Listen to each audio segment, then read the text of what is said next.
ሰላም ሰላም እንዴት ናችሁ የዩቲዩብ ቤተሰቦቼ? በዛሬው ዕለት አብዛኛው ሰው ጥያቄ የሚጠይቀውና ብዙ ሰዎችን የሚያስጨንቀውን የፀጉር መነቀል እና ፀጉር እንዴት ማብቀል እንችላለን በህክምናው አጠራር አሎፔሺያ የሚባለው ማለት ነው በህክምና አጠራሩ። ስለዚህ ይሄንን ምክንያቱም መፍትሄዎቹን ይዤላችሁ መጥቻለሁ።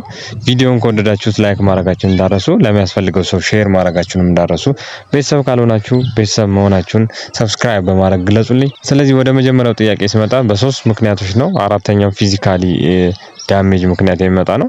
ስለዚህ የመጀመሪያው የሚሆነው ሆርሞን ኢምባላንስ ነው። ሆርሞን ኢምባላንስ ሰውነታችን ላይ ያለው የሆርሞን መጠናችን ያልተመጣጠነ ወይንም ትክክል ያልሆነ ከሆነ የፀጉር መነቀል አንዱ ምክንያት ነው ማለት ነው። ስለዚህ ይህን ሆርሞን ባላንስ ካልሆነ እንዴት ነው ባላንስ ማድረግ የምንችለው ሲባል በፊዚካል ኤክሰርሳይዝ ወይም ደግሞ ስፖርት በመስራት ማስተካከል እንችላለን።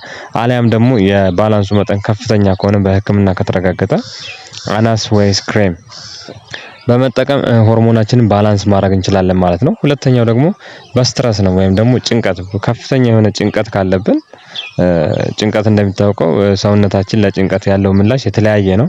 ከነዚህ ውስጥ አንዱ ፀጉር መነቀል ነው። ስለዚህ የሚያስጨንቀን ነገር መቀነስ ነው። የሚያስጨንቀን ነገር መቀነስ ማንችል ከሆነ ፊዚካል ኤክሰርሳይዝ ብናደርግ እንዲሁም ደግሞ ተገቢ የሆነ የፈሳሽ ብንጠጣ የተሻለ የስትረሳችን መቀነስና ፀጉራችን መነቃቀሉ ያቆማል ማለት ነው። ሶስተኛው ደግሞ በደማችን ውስጥ የአይረን መጠኑ አነስተኛ ከሆነ ፀጉራችን የመነቀል ነገር ይኖረዋል።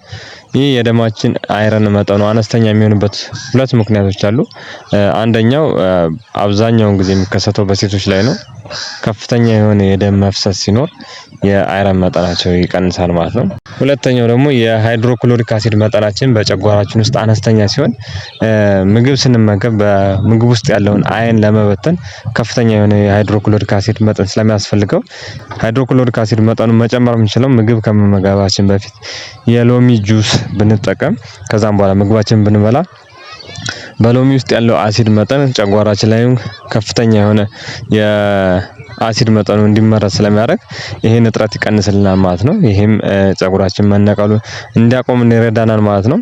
የመጨረሻው ደግሞ የሚሆነው ፊዚካል ዳሜጅ ነው። ፊዚካል ዳሜጅ የምንለው ለምሳሌ ሻሽ የምናስር ከሆነ ኮፍያ የምናደርግ ከሆነ ፀጉራችን የፀጉራችን ፎሊክል ፀጉራችን ስሩ ማለት ነው የመሳብና ፊዚካሊ የመጎተትና የመነቀል ነገር ስለሚኖረው እንደዚህ አይነት ነገሮችን ማስወገድ አለብን ማለት ነው። ስለዚህ ከነዚህ መፍትሄዎች ከነዚህ ምክንያቶች አንዱ እርግጠኛ ነኝ የእናንተ ምክንያት ነው የሚሆነው። ስለዚህ የእናንተ ምክንያት የትኛው እንደሆነ በመፈለግ ችግሩን ለማስቀረት ችግሩን ማቆም ነው። ስለዚህ ችግሩ የሚያመጣውን ነገር ካቆማችሁ ፀጉራችሁ ተመልሶ ያድጋል ማለት ነው። ከዚህ በተጨማሪ ደግሞ እንደ ቲፕ የምነግራችሁ ምንድነው ብዙ ጊዜ ፊዚካል ኤክሰርሳይዝ እና ደግሞ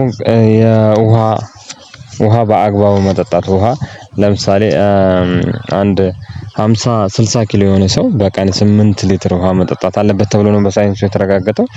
ስለዚህ ይሄን ታደርጋላችሁ ማለት ነው። ከዚህ በተጨማሪ ደግሞ ዋናው መፍትሄ ብዬ ወይም ደግሞ ሬሜዲ የምንላችሁ ምንድነው ሶስት ቅባቶች ያስፈልጋቸዋል። ካስተር ኦይል፣ ኮኮናት እና ሮዝመሪ ኦይል ያስፈልጋቸዋል። ስለዚህ ካስተር ኦይል እና ሮዝመሪውን እኩል መጠን ታደርጉታላችሁ። ለምሳሌ በአንድ ብርጭቆ ማዘጋጀት ትፈልጉ ግማሽ ብርጭቆ ካስተር ኦይል፣ ግማሽ ብርጭቆ ደግሞ ኮኮናት ኦይል ካረጋችሁ በኋላ ሮዝመሪ ኢሴንሻል ኦይል ማለት ከሮዝመሪ ብቻ የተሰራ ነው። ስለዚህ ሮዝመሪ ኢሴንሻል ኦይል ለመባል አንድ የሮዝመሪ ብልቃጥ ለማዘጋጀት ቢያንስ አንድ ማዳበሪያ ያህል ሮዝመሪ ቅጠሉ ሊያስፈልግ ይችላል። ምክንያቱም ጨምቆ ለማውጣት ከፍተኛ ስለሚሆን ማለት ነው። እንደ ትክክለኛው ኮንሰር ነው። አሊያም ደግሞ በቤታችን ላይ በትንሿ ከፍተኛ የሆነ የሮዝመሪ ቅጠልን በማድረግ ራሳችን ማዘጋጀት እንችላለን።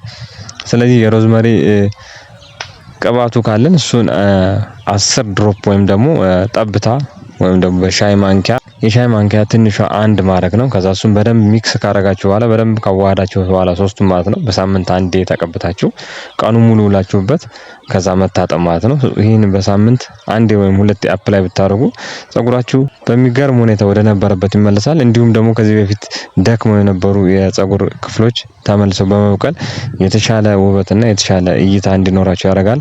ፀጉራችሁ መጠኑን እንዲወፍር ያደርጋል። ስለዚህ ይሄን በመጠቀም ራሳችሁንና ጤናችሁን መጠበቅ ትችላላችሁ ማለት ነው። የተሻለ ውበትም እንዲኖራችሁ ይጠቅማችኋል። ቪዲዮውን ከወደዳችሁት ላይክ ማድረጋችሁን እንዳረሱ፣ ለሚያስፈልገው ሰው ሼር አድርጉ። ባይ ባይ። በሌላ ቪዲዮ እስክንገናኝ